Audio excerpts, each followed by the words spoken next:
नमस्कार. मी दीपाली भानुशाली स्वागत करत आहे पुन्हा एकदा तुमचं माझ्या चॅनलमध्ये.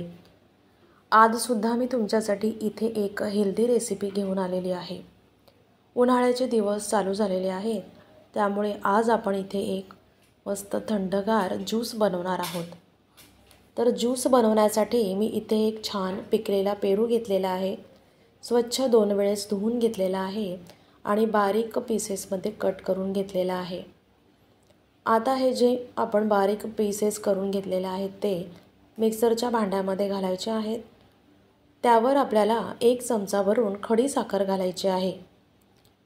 तसेच चवीपुरते आपण मीठ घालणार आहोत साधे, आणि तसेच काळे मीठसुद्धा चवीपुरते घालत आहोत. त्याचबरोबर इथे मी जिरा पावडर घातलेली आहे आणि 2 ते 3 आईस क्यूब्स घातलेले आहेत.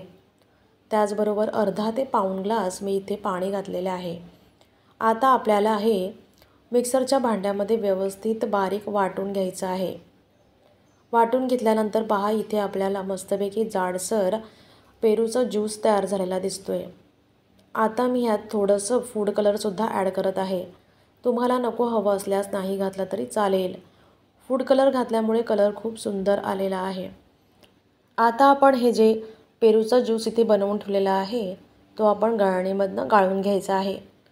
गाळणीने गाळून घेतल्यामुळे आपल्याला पेरूच्या बिया ज्या आहेत त्या वेगळ्या करता येतील आणि आपल्याला मस्त इथे जाडसर पेरूचा ज्यूस तयार झालेला दिसत आहे. आता आपण हा पेरूचा ज्यूस मस्तपैकी ग्लासमध्ये सर्विंग करून घेऊया.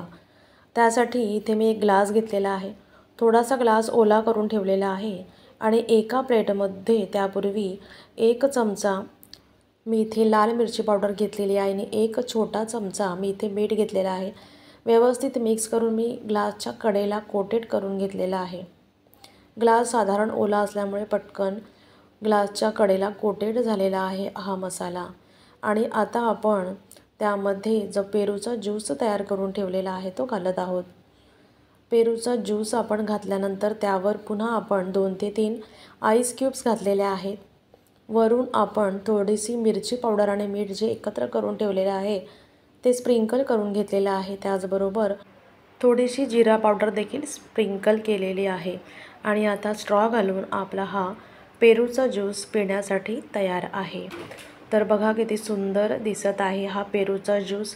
अगदी फ्रेश मस्तपैकी टेस्टी झालेला आहे आणि खूपच सुंदर दिसत आहे. तर घरी देखील तुम्ही अशा पद्धतीने या उन्हाळ्यात हा असा साधा सोप्पा पेरूचा ज्यूस नक्की तयार करून बघा. व्हिडिओ आवडल्यास लाईक, सबस्क्राईब, शेअर करायला विसरू नका. कमेंट करा, लाईकही करा. धन्यवाद.